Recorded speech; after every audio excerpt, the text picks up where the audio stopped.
अस्सलामु अलैकुम वरहमतुल्लाहि वबरकातुहू। नाज़रीन, अल्लाह पाक आप सबको सलामत रखे। मैं उम्मीद करता हूँ आप सब बखैर वाफ़ियत से होंगे। नाज़रीन, आज जुमा का मुबारक दिन है। आप सबको बहुत बहुत जुमातुल मुबारक की मुबारक हो। और इसी दिन की मुनासबत से इंशाअल्लाह अज़ीज़ मैं आपको आज सूरतुल कहफ़, कुरान पाक की एक सूरत है। जब आप कुरान पाक को खोलते हैं उसके शुरू में या एंड में फ़हरिस्त है, उसमें इसका नाम भी है सूरतुल कहफ़। तो इसकी क्या फजीलत है अगर जुमातुल मुबारक वाले दिन इसको पढ़ा जाए। तो आपसे रिक्वेस्ट है वीडियो को एंड तक देखें। बहुत प्यारी रिवायत मैं सुनाने जा रहा हूँ। थोड़े से चंद मिनट की ये रिवायत है।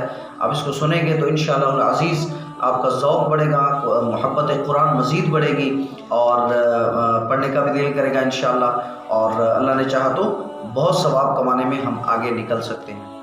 चुनाचे अत-तरगीब व तरहीब सफ़हा नंबर 298 पर यह रिवायत मौजूद है। सहाबी इब्न सहाबी हज़रत सैयदना अब्दुल्लाह इब्न उमर रज़ियल्लाहु तआला अन्हुमा से मरवी है।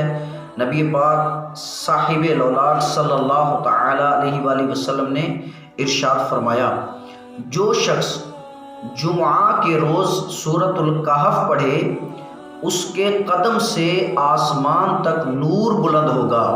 सुभान अल्लाह, जो क़यामत को इसके लिए रोशन होगा। और दो जुमाओं के दरमियान जो गुनाह हुए बख्श दिए जाएंगे।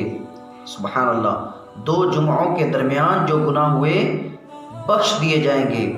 इसी तरह एक और रिवायत है अस-सुननुल कुबरा के हवाले से। हज़रत सैयदना अबू सईद रज़ियल्लाहु ताला अन्हु से मरवी है, हज़ूर सरापा नूर सल्लल्लाहु ताला अलैहि वसल्लम का फरमाने नूरुन अला नूर है, जो शख्स बरोज़े जुमा सूरतुल कहफ़ पढ़े उसके लिए दोनों जुमाओं के दरमियान नूर रोशन होगा।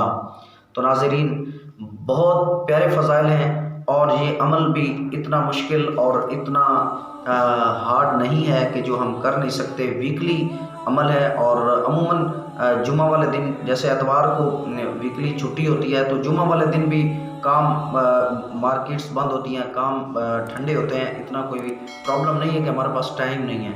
तो वीकली अमल है। जुमा वाले दिन अगर हम इसको अपने मामूलात में शामिल कर लेते हैं, सूरतुल कहफ़ पढ़ने की आदत बना लेते हैं, तो इंशाअल्लाह अज़ीज़ अल्लाह की रहमतों से आखिरत में भी इंशाअल्लाह जो क़यामत वाले दिन नूर रोशन होगा उसकी बिशारत भी दी गई है रिवायत के अंदर। वो भी इंशाअल्लाह फजीलत पाने में हम कामयाब हो सकते हैं। और एक जुमा से दूसरे जुमा के दरमियान जो ख़ताएँ हुई हैं अल्लाह अपनी रहमत से वो भी मुआफ़ फरमा देगा। तो मैं उम्मीद करता हूँ आपको आज की ये वीडियो देखने के बाद बहुत ज़ौक़ मिला होगा।